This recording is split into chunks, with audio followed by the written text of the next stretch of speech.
Tinatanong ni Sir Hey Joe, sabi niya, pwede ba ito sa may kalawang na relay o baka relay ito, no? Relay at switch, matatanggal ba? Ito daw, pwede daw ba ito? Itong Getsan na ating contact cleaner.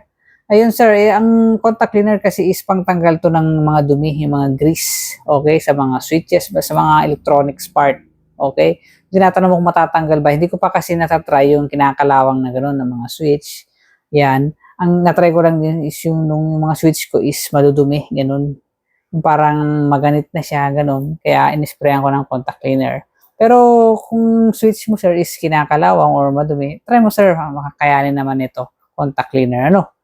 Ayan. So, i-try mo na lang sir kung kaya niyang matanggal. Pero hindi ko pa kasi hindi ko pa kasi natatry ito sa kalawang eh. Ayan. Pero kung talagang hindi niya matanggal ang kalawang is may nabibili namang anti-rust, sir. Okay? Sir Joe, thank you.